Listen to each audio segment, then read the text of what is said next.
Hi, my name is Barton, and this is Algae Fuel, a biofuel. So first, some background information. What is algae fuel?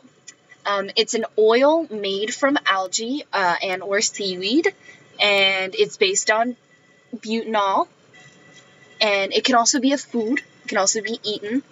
It's a renewable resource that's used to compare to gasoline or petroleum, and it's not commonly used because it's expensive to produce.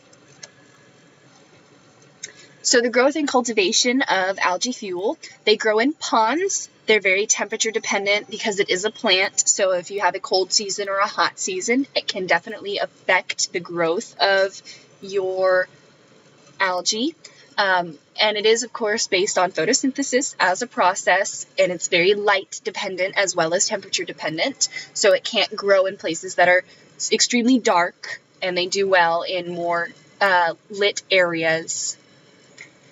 And that's there's a couple of companies listed, Syria Aquatic Species Program and Right Japan, who did work on studying and researching algae as fuel.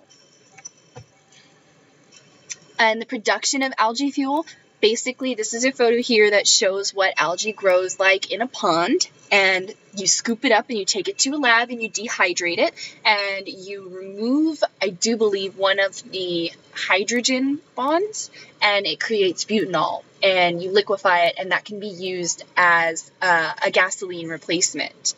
In fact, it can be used as a gasoline replacement with no additional mechanics required. It can go straight in your car, just like gasoline does.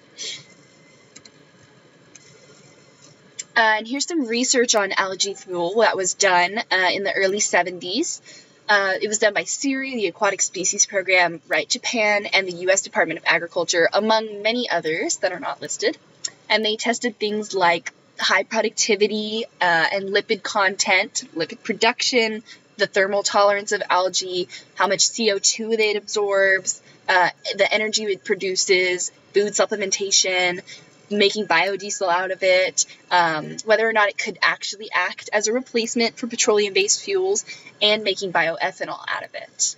And all of these things were kind of in the hopes that it would be able to replace gasoline as a renewable resource so that we could lessen the effect of CO2 emissions and such.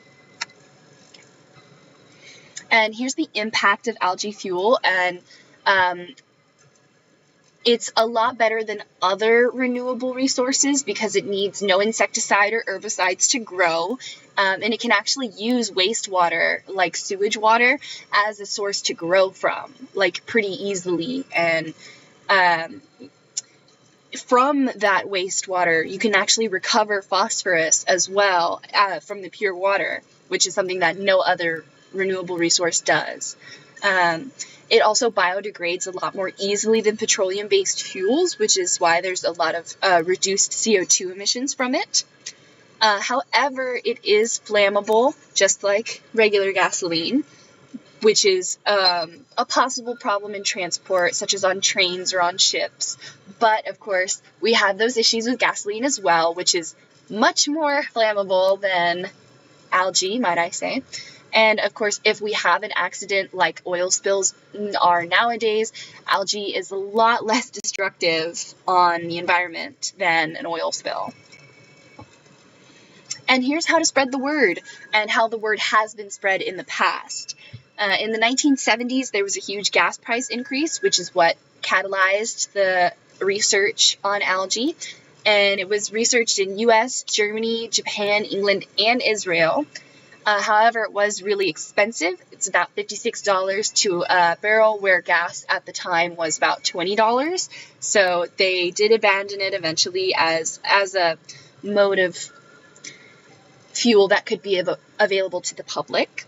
And it was said this year, in March of 2023, that overcoming the genetic obstacles that prevent us from growing it, such as high lipids versus low lipids, would take about 10 years to happen. And, of course, it's in competition with petroleum, as I said before, which is much cheaper. However, I do still think it's a great resource. Thank you very much.